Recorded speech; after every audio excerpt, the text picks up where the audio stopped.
не во таја. Значи, битни се екскурзиите, битни се вознаставните активности, англиски, кога биле, спорт, сите тие работи. Јас викам, јас би сакала да дискутираме за оваа тема. Викам, сите гледате комедиуми, што се дешава во училиште исто како нашето. Утре може нас да не стигне проблемот. Ние сме имале проблем во период кога имаше децата од домовите, кога ги префрлија во посебните центри во куќите, кога во школите ни донесоа деца од домови, кои што имаат 14 години, треба да учат 5 одделение. И се соочувавме со полиција, со кражби, со сите тие работи. Сме го поминале, тоа постојано бевме во Бејко полициска станица, меѓутоа ваков проблем сме немале во училиштето. Директорката, педагогот беа, психологот беше тука, педагогот од училиштето, бидејќи јас ја повикав да прашам дали има начин како нас на родителите ни пренесат. Знаете дека не добив никој одговор, ми ја свртија темата дали може после 15 часот да имат англиски. И све една мајка ме вика, ама што ти е се битна таа тема? Толку можам да ви кажам советите на родителите. Значи мора нешто да ни се наметне забрани. Криви се наставниците и криви се директорите во групите на совет на родители. Некој не го гледа проблемот што му произлегува од дома, кога детето на 6 и 7 години ќе дојде и ќе биде проблематично, не било тоа во образовен систем за да ги стекне навиките од училиштето и другарчината, туку дошло до толку да кажам. Значи мора да има законско решение. Извинете уште ова. Ако Safe City не научи да возиме со 45 на час, може да не научат и да одиме редовно во училиштето, редовно да седиме на родителски средби, а не да видиме по 5 родители и да ни наметнат дека ние треба прво да научиме како да ги препознаеме семејното насилство. Благодарам, Викторија. Мислам дека законски се обврзани родителите по 3 писмени дојави од престручните служби дека мора да го посетат училиштето, во спротивно може да бидат пријавени во центрите за социјална работа. Само кога има проблем. Проблемот е што кога нема проблем, нема интерес за децата. Така, значи ако стигнеме веќе до таму, значи тешка е работата и соработката секако. Бараме модел со кој ќе ги заинтересираме родителите. Душа не треба ние да ги заинтересираме, треба они самите да се заинтересирани. Меѓутоа, да создадеме нешто што ќе создаде поголем интерес, да речем, за поголемо и поактивно вклучување на родителите во училишната средина.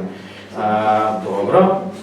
И ќе завршиме со тие за кои што сме тука, представителите на учениците од училиштата. Значи, прашање до Александра Митевска.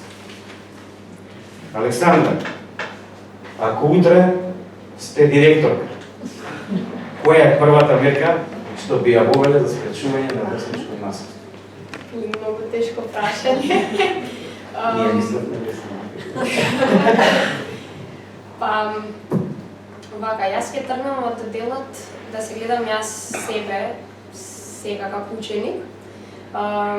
И моментот дека јас се чувствувам слободата да имам било каков разговор со било која личност од моето училиште, без разлика дали е тоа мојот класен раководител, професор од служба, дури директорот, заменик директорот и така натаму, дека ќе се дозволам самата на себе да имам таа блискост, бидејќи на нас децата ни треба блискоста од повозрастните, да не чувствуваме дека немаме право да им се обратиме бидејќи се повозрастни од нас или дека има некаква поважна улога, бидејќи храброста кај детето да се побуди е најважниот момент.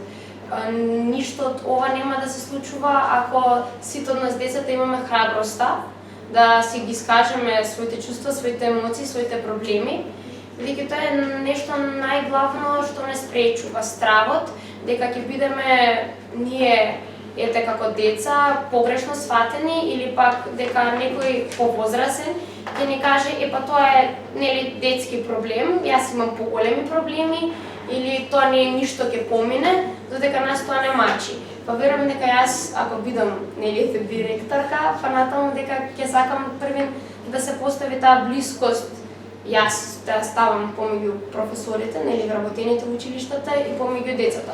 Бидејќи сите овие останати кампањи се еден дел што веќе постои и верувам дека и понатаму ќе остане така. И благодарам, Александра. Прашање до Ива. Колку ученичкиот совет има вистинска моќ да влијае врз одлуки поврзани со безбедноста во училиштето?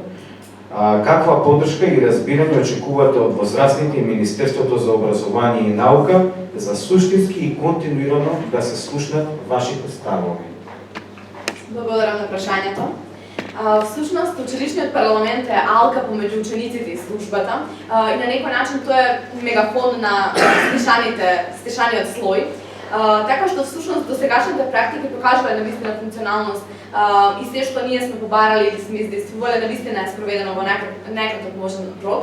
Меѓутоа, јас ке морам денеска да ја разбијам таа некоја наша замислена утопија и да кажам мој искрено мислење дека не ми се допаѓа начинот на кој што службата е представена на учениците, затоа што на некој начин постои тоа популарно мислење дека всушност службата најчесто повикува и прима на разговор ученици кои што пројавиле деликвентно однесување, ученици кои што направиле некој прекршок, некоја отстапка и слично.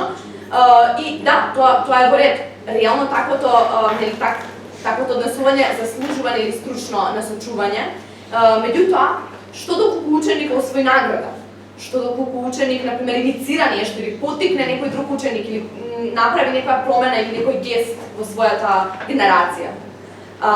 Таквите ученици, барем според моето дознание, не зборувам за моето училиште, туку општо за поширок диапазон на случаи со кои што имам сретнато, јас немам сретнато дека таков некој ученик е примен во служба на разговор со стручно лице за дополнително да се остручни. Некако се тоа се сведува на тоа дека можеби тој евентуално ученик ќе биде објавен, например, на Facebook страната, на веб страната на училиштето, дека освоил награда, тоа ќе се сведе на нели лајкови и комплетно се пореметува системот за казна и награда. И на некој начин, да кажам, доброто се подразбира, а лошото се казнува. И мислам дека баш заради тоа учениците немаат доволна сигурност да кога имаат реален проблем да го соопштат на стручната служба и да отидат на разговор кај нив своеволно, затоа што всушност тие ги гледаат нив со други зеници, со други леќи. Тие нив на некој начин ги замислуваат како оние кои што намалуваат поведение, кои што пропишуваат казни, кои што издаваат педагошки мерки и слично, а некако не ја виделе таа помеката нивна страна, затоа што немаме такви практики реално. Така што всушност мислам дека училишниот парламент навистина активно работи да се како да кажам, да се спојат овие двете страни на јажето. И на некој начин мислам дека мојата прогноза за едината всушност е тоа дека колку нели општеството вложува во младите, толку и ќе добие во иднина, и затоа апелирам до Министерството всушност нели да вложуваат во младите, затоа што младите се оние кои што во минатото кревале собствени револуции и младите имаат сила. И младите се локомоторната моќ и визионерската ткива. Благодарам.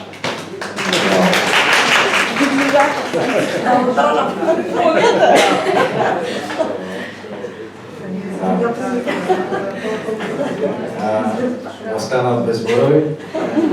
Значи, ви благодарам на сите за учеството. Имам некои само завршни забелешки од ова ваше излагање, кое беше многу корисно и продуктивно. Би кажал овака, училишната средина представува комплексен систем, составен од политики, правила, механизми, постапки и клучни чинители. Со цел креирање на безбедна и партиципативна училишна средина, овие правила, политики, механизми и постапки постојано се адаптираат на потребите на средината. Нивната цел е едноставна, да се придонесе кон еднаков и активен учинок на секој ученик, но и мобилизација на училишниот персонал во соодветен одговор на предизвиците, било едукативни или воспитни. Во моменти кога општеството се соочува со сериозни случаи на врсничко насилство, важно е заеднички и одговорно да пристапиме кон превенција и исправување со насилството. Треба да се разбере важноста на секој од чинителите во училишната средина и преку сопствената улога да се влијае кон создавање на безбедна и партиципативна средина. Врз основа на нашето искуство од спроведување на теренските посети при спроведување на проектот промоција на безбедна училишна средина, би сакале да упатиме неколку пораки до секој од чинителите во училишната средина. Наставниците се првата алка од системот кој има можност за превенција и рана детекција на насилството. Преку следење на промените во однесувањето кои учениците имаат можност да го препознаат и да го спречат насилството уште во најраниот стадиум на манифестација. Стручените соработници имаат можност да бидат сојузници на учениците и родителите во надминување на проблемите со насилството. Учениците имаат моќ да ја обликуваат училишната средина според нивните потреби и уверувања. А родителите може да бидат пример за посветеност, вклученост, комуникација и соработка со училишниот персонал во креирање на безбедна училишна средина.